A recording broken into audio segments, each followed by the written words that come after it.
Hey, we did it. Round 2, baby. Round 2.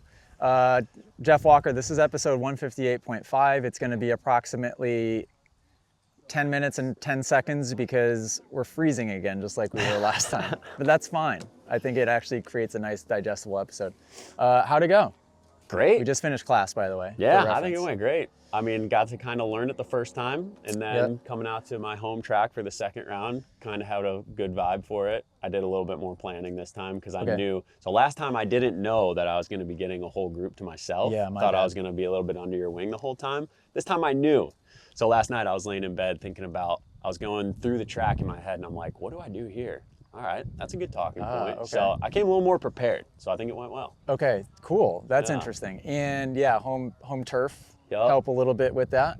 I think it also, did you recognize a lot of faces from today? Yeah, I mean, not faces of people that I like talk to every time I'm here, but bike numbers and faces that, I recognize. Which I think for them, extremely cool. To see the fastest guy at the track showing them the way around. Yeah. Very cool. Did you feel like your teaching today, I know it was a year ago, did you feel like you were better? I think so, yeah, just more comfortable for sure. It's funny though, because I oftentimes think that people who are really good at stuff are sometimes the worst coaches, because you ask them, you're like, hey, how do you do that? And you're like, I don't know, I just do it. And it's like, sometimes you're bad at coaching. I feel like it took me more to break this track down because I have so many laps here that it's just automatic. Yep. Whereas like at East Fork last year, I had to think about it because I was still figuring it out. Here I'm just like, how do I hit that section? So it was just a different experience, but it was still cool. That's a really good point. I had a track that I grew up in Connecticut. Rode 5 days a week for 15 years straight. Yeah. I could do it blindfolded. That's here for me. Yeah. So I could totally see that. Where it's like, how do you do that? Well, you just do it. Made me break the track down differently because my only experience here has ever just been getting on and going wide open for 30 minutes. So like breaking it down in my own mind was different, but also just getting on and off the track in different spots made me take a different angle at some corners that I'm used to seeing from a certain angle. You know, I've only ever seen this corner. Yeah, do you ride it when you come here and bust out motos? Are you riding the same lines relatively? Pretty much, yeah. I mean, I try if it's forming up a little different, but just like, for example, that corner there, I've only ever seen from the perspective of being in the air on the table before it.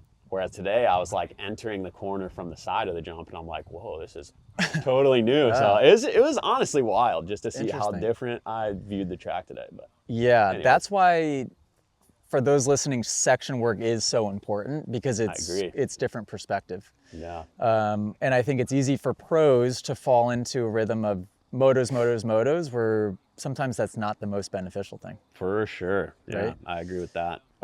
So last time we talked was a year ago. I asked what your 10-year plan was. Do you remember that? Yeah. I don't remember your answer, but do you have a 10-year plan now? And I'm curious to see if it's changed. Yeah, it's getting a little more set in stone. I didn't really have a good answer for you last time because I just didn't really know, you know. But I think I've finally figured out what I want to do. Doing a couple of these classes with you has really like ignited my fire to do some like coaching and stuff. Seeing the response from all the kids. Yeah. It's like, dude, seeing it in person is crazy. It's one thing to read a YouTube comment of someone saying like, oh, this video is cool, it helped me. But like, dude, these people come from all over and they are stoked just to hear what you have to say. Things that you think are totally normal, like we were just saying, sometimes second nature. It can just be one sentence that you say to a rider to get them to feel the sort of feeling that you're having. And it's like, they're a changed rider now. Yeah. Seeing that in real time is cool. So I think that's definitely in my future. On the radar? Yeah, cool. I think last year I sort of had the same answer as far as my racing plan go. You asked if I was going to keep racing, and I was kind of like, I don't really know. And then like the next week I broke my collarbone really bad. Sat on the couch all winter, had a bad season again this year. So I'm very confident that I'll at least have one more year racing pro because I'm not satisfied at Redemption? all. Yeah, redemption. I need to have a couple good results next season so I can finally hang my hat on that. But yeah, I think coaching and content's going to be Cool. the future. Yeah. Cool. I'm glad to hear that. Yeah. Little Yeah. mini AJ Catanzaro. You're well, you've got a place here at the Moto Academy. What you should do next, honestly, is you should come to a 5-day one with us. I'd love to. Because you see the transformation a little bit in a single day. 5 days, insane. Yeah, dude, it goes so fast. It does today. go crazy. I know. It's like, well, the structure we did today is not what I normally do. We just ran out of time. Right. We normally go and do jumping specific, but I saw you moving around so much and working so many different sections that, yeah, I asked what time it was, and they're like, it's 3 o'clock. I'm like, the day's done. Yeah, I know. Yeah. But yeah, you see a ton of progression in a single day, but 5-day, it is so rewarding as a coach I believe it. because you feel like you're changing a person's life. It's very cool. So we're doing one at East Fork. We're doing one at somewhere in Michigan also. Lock it Yeah, in. so look at the schedule. And if you have interest in doing that, for sure hop in and do a 5-day. You would love it. Yeah, I would love to. Yeah, I think like, especially some kids are like so into it and you can see them doing exactly what you're saying. Yep. Some people are just having fun riding. And Yep. you're like, all right, that's cool. But some of the kids are really invested into it and they're like listening to every word. You see them nodding their head and you're like, this kid is going to do what I'm talking about. I'm Yeah. excited to see him. And like, it's just not Even enough little man time. today in the 65, Yeah. for how fast he was, at least in my group, he was very attentive and trying the new things. That's Where cool. sometimes you get the little rippers that are crazy fast and they don't really have interest in listening. They just got their thumb on the start button. They're just like, when can I go, dude? Well, Yeah. at one point, I saw him. He had his foot in the Kickstarter, and he's ready to go. And I'm like, I looked at him. I said, "I'm sorry, I'm talking too much." And he goes, "That's okay." And I was like, "Oh, that's so cute." He's like, "That's fine. That's okay." Yeah, 5-day camp would be sweet because I do feel like there's more I wanted to say. There was more I Yeah. planned to say, and it's just all of a sudden I looked at my watch and it was time to go. So I will say you got rave reviews. Everybody that came Good. over here, and I think it's cool because we teach different. I'm Yeah. sure. I'm very structured, maybe sometimes too much so.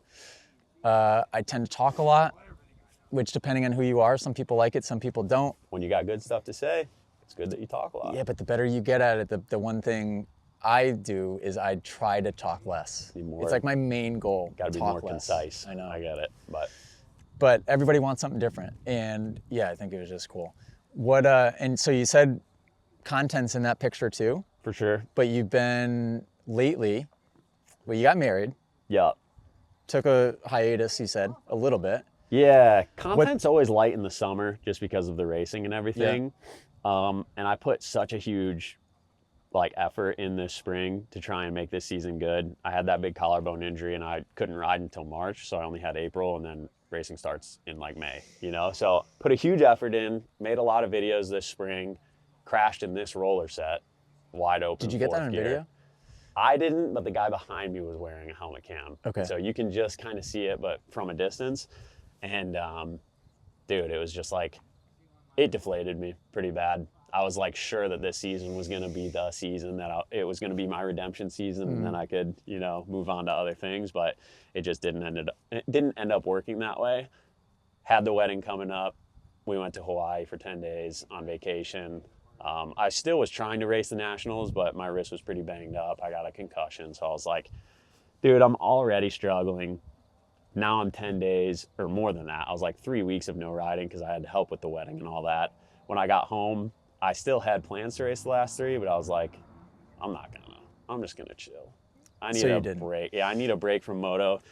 I mean, since I could walk, the only break I've ever taken from riding was a forced break from injuries, And you still are mentally in it.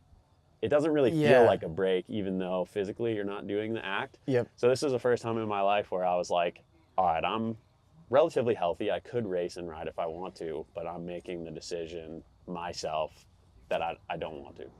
And I think that was good for me. But yeah, that's why the content hasn't been there the last month or two.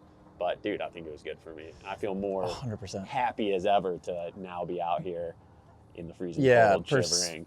Yeah, you know, shivering doing all this over stuff. again. A perspective shift, though. That's what it needs to be. It can't be For a sure. forced break. It needs to be a proper reset and a perspective shift. Yeah. Are you profitable on content alone?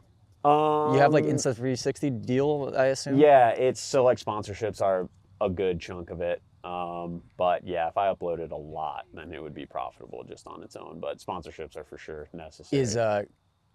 Are you making anything substantial on like Google AdSense? Yeah, so that's like Okay. what the YouTube revenue is, all Google AdSense. Yep. Not like Facebook or Instagram, but YouTube. Yeah, It ours pays is decent. horrible now. Really? Yeah, I always tell people like that's what got me started. And maybe you made way more than this at one point, but I got to a point where I was making like 10 to 12 grand a month. This was years ago, 6 years ago. I know there was a big cut, like. And now, I mean, we get millions and millions and millions of views a month in short form. Maybe that's the Gotcha. deal breaker. And think we so. probably, I mean, Ethan, you would know. What do we make a month on YouTube? 3 grand? What? Yeah, so just shy of 3 grand with all the channels. Yeah. Yeah. Yeah, short form's a killer. The attention span, you gotta get. It's more about watch time, so watch hours, than it is about view count. Because I know some people suffer with And that our long too. form views, no bueno. Yeah. Have yours hung in there? Yeah. Yeah. I mean, it fluctuates. It's not like it was when I first started, because Yeah. the saturation, everyone has a vlog now, and especially the factory guys have vlogs now, which is the real killer. Yeah. Are any of them good? I've never really watched any of them. Yeah, because they hire Yeah, as they should. good guys to film and edit it. So honestly, their production value is way better than mine. Maybe mine's a little more relatable though. I don't know. Yeah, well, production value is one thing, but where do you... Say their vlogs are very corporate in a sense. Yeah. Yeah. You're never getting anything different. It's like, all right, Are you getting conversation? Kind of.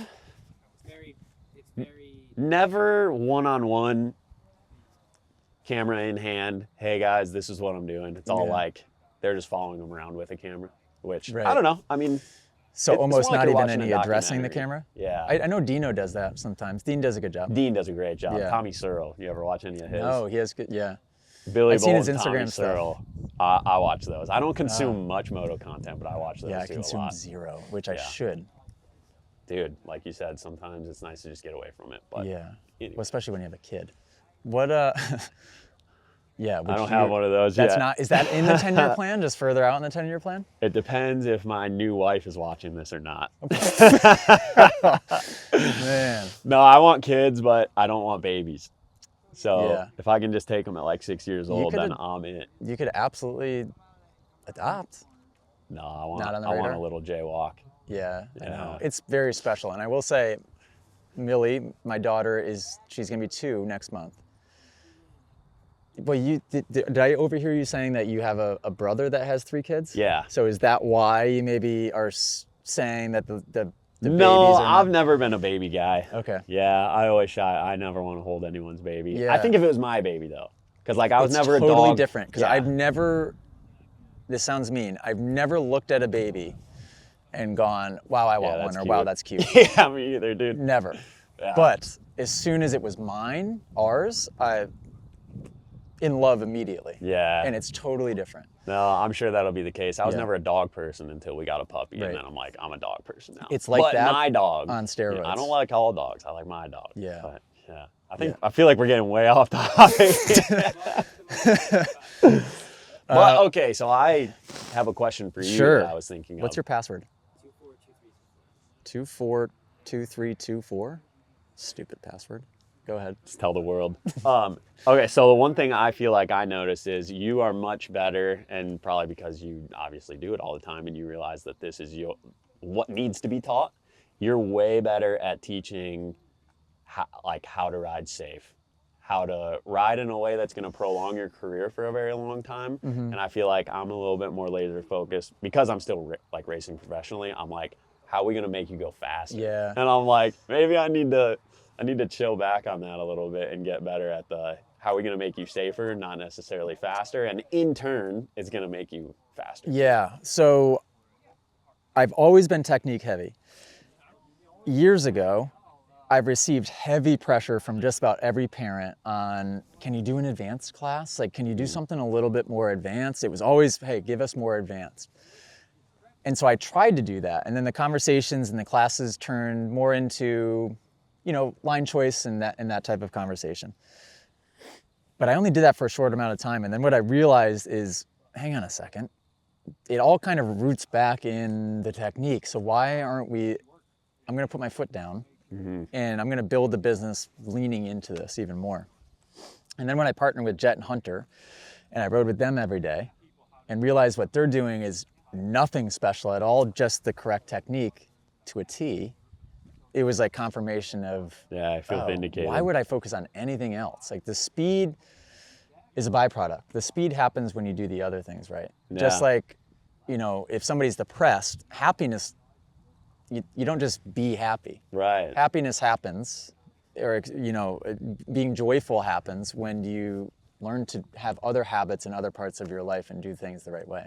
Right. Makes Happiness sense. is a byproduct. But now I've become so disconnected from speed. I don't know. I want You to have come a back. baby now. It's okay. I want to come back and race again. I really do. But I'm like, I don't know if I could ever go fast again. I go Yes, so you slow. could.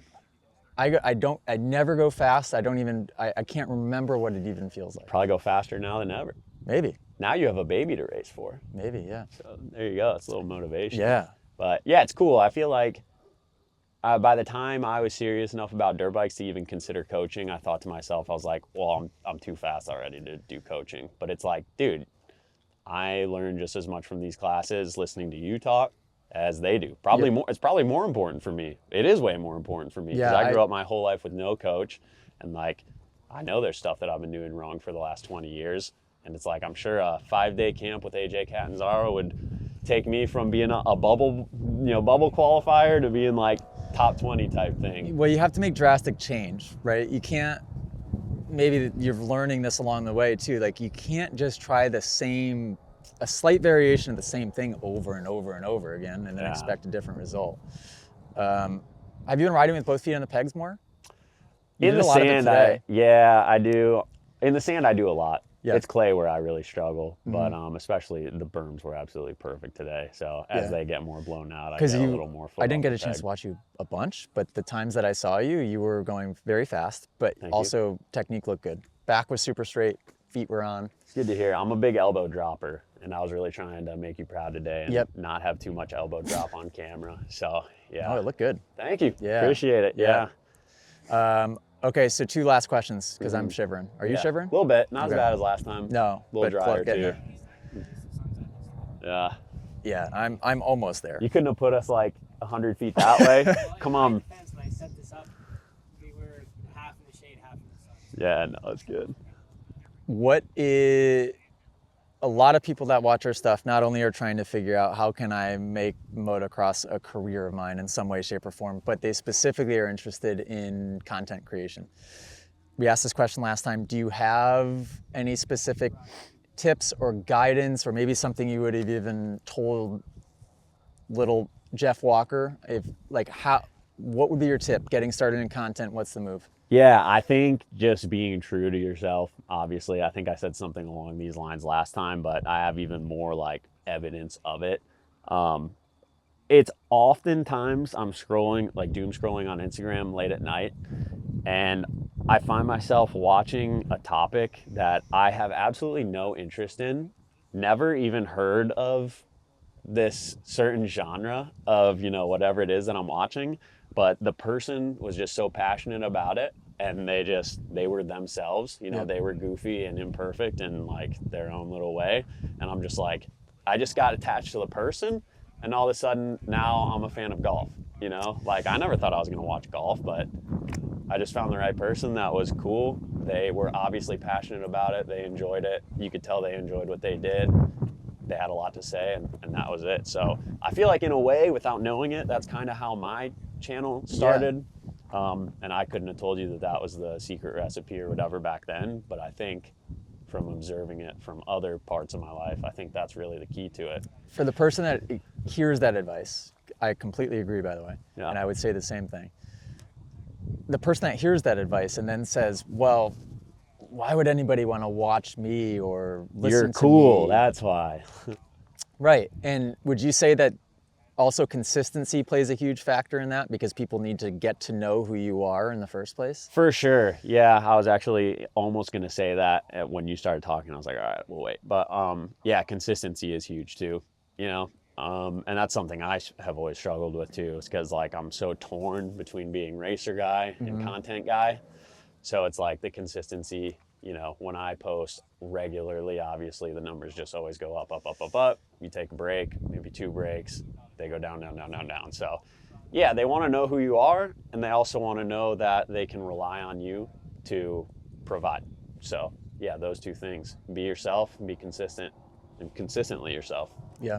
Yeah. And even if people don't, even if you think you're boring, I mean, shoot, I think externally looking at my life from the outside in, my life's boring, right? But when you just become invested in the person, Yeah, you could be doing nothing. for You sure. could just be being yourself to the camera. So yeah, I agree. And what is your vision, if you have one, or a guess on what content will look like in 3 years or 5 years? Like, what's the game? Is it going back to long form eventually? It seems to be splitting right down the middle, where shorter and shorter is popular and longer is popular. I've sort of made my thing on these 15 to 20 minute YouTube things. I feel like you're either going to have to start going longer or shorter or both. But I don't know. I don't really know. Yeah, the I know, answer to it's that. tough. Changes so much. It's so quickly. You're talking about like live streaming aspect. Right. Like I As really far- think like that's long form huge. as in like extended, 6-hour, 10-hour live stream type of thing. If you're watching this and you know a way to live stream reliably at a dirt bike track with a helmet cam, let me know, because I think that's probably the future of it. Imagine you had this same class today, but you were wearing an Insta360 the whole time. The that whole was time. live streaming to Twitch or YouTube or something. Yep. And And it just gets all of it. be crazy. Yeah, and we have Starlink. We've got, if the technology's not there now, it's got to be there it's now. on the way. Yeah. Yeah, because I don't know. I feel bad for my team because half the time we're banging our heads up against the wall trying to figure out like, oh, we're right there, but what is it? I don't know. Yeah. Comment below. Let us know. We don't know what we're doing. Clickbait more. When's your next video coming? Crash more, honestly. People Crash, like yeah. crashing. Yeah, that tumble I took through the rollers, most viewed video I've had in a little while. Yeah. What's wrong with you people? Why do you want to see us hurt, man? What about the crash right after I saw you was on a Stark? wasn't Yeah, it? that was a banger video too. Yeah. Yeah, destroyed my collarbone. But Yikes. That was a silly one too, like easily avoidable type of situation. yeah, could have used you on that one. You needed a horn. How often do you realize that something you thought you knew was wrong and change your philosophy on something? Oh, that's a good question. You know, how often do you realize, like, man, I think I was wrong about that, and go back on it and come up with something new? I've always wondered that. Oh. You know, is there anything throughout your life that at yeah. one point you were adamant on, and then you just discovered All the it was, like, time. wrong? I used to be very egotistical and closed-minded, right? Well, So I okay, would, so that's obviously you're aware of that. Like, Yeah. that's some comments I've heard, and after spending time with you, I realize I'm like, he's not that way at all. He believes in the words that he's saying. yeah. And so, like, are there ever times where something you believe full-heartedly then just Yeah, but now it's so much so that I can be too easily convinced otherwise that I almost feel like I need to have more of an opinion. interesting? And it might not come off like that because I do tend to, I'm working on it, but I feel like I'm monotone-ish, maybe. Would you agree? I don't know. I can feel the passion. Putting them on the spot. Okay. I can feel the passion. I'm working on it. But I think it's words you've said so many times by now that it's not new to you anymore. So it's almost ritual. to say yeah, it, but- and also we have a lot of content, right? So naturally, I think when people see content, they put you on a pedestal and think that, okay, this person has an authority to say what they're saying, therefore they're attached to what they're saying, and they would die on the sword by what they're saying. I see our content all the time, and I'm like, that was stupid. But it's like, you got to be unembarrassable. You just got to just toss it out You there. just blame it on the editor guy. Yeah. It's just like, you just got to toss it out in the ether. And I don't attach to any opinion now because I don't know. I'm 32 years old, I don't know anything. And it wasn't that long ago, it was maybe 4 or 5 years ago that I was really ego-driven. Not in an arrogant way, but everything relied on ego. You know, I was attaching to things, and like a race result would determine how I felt about my self-worth. Yeah. And so like when you're that type of person, you tend to be a bit more defensive about For stances sure. that you take. Yeah. You really lean in. Where now, yeah, I'll say stuff like even feet on the there's some stuff that like I say like crazy, but you could very easily probably convince me otherwise. I Yeah. don't know. When you asked that question, were you thinking of yourself about something, or? I'm one of the most wishy-washy people I know. Not so much about technique or things like that, but when it comes to just big decisions, I'm very much like take in everyone's opinion and try and see everything from every situation. And I admire when people can make a hard decision on things quickly and just stand by their decision. I think I'm, like you're saying, you feel like you are now, I'm like too fluid about things sometimes. And I've always been like, man, if I could just make more decisions quicker and be firmer about it. I mean, So I'm a combination of the both, and Ethan would probably attest to this. I'm extremely open-minded, but I'm extremely quick to make a decision. So much so to where I tell the team this sometimes, I'm like, you guys must think I'm crazy sometimes, because I'll go, we're doing this, and then the next week I'm like, that sucks. At least you have direction, though. I think I lack direction sometimes, even with the silliest things. Bar choice. I've got 3 different bends of handlebar, and I'm constantly changing between the 3 of them. And I think to myself, I'm like, next one that I like, I'm putting that one on my bike and throwing the other ones away. And then 2 months later, I'm like, maybe I like the other one better. I don't know. So, stuff like that even, just like hard decision making. I always respected that you were so firm on things, and I wondered if you ever, I don't know. Yeah, now it's just, I lean into the be unembarrassable. And I think that is actually good advice to people wanting to create content, because that's step number 1. I think people don't even put themselves out there because they feel embarrassed. Did you ever feel that way? Like, who am I to be putting out these YouTube videos, or? Yeah, not so much with most of my content, but when I started to want to do more riding tutorial type content, for a long time, I felt like I could articulate things well, and I felt like I would be good at coaching. But I was just like, who am I to coach, dude? Like, yeah, it's so silly, isn't it? I don't know. Like, I don't know these things. But then you do it, and you're like, okay, this is fun. Yeah, and are you shivering now? Because I'm shivering. A little bit. I can't tell, but I just I'm so shivering bad. a little bit, but yeah. I do want to get in a studio For sure. We get some heat on and we can sit and talk for an extended podcast, because I'd love to have a proper conversation. How long was this one?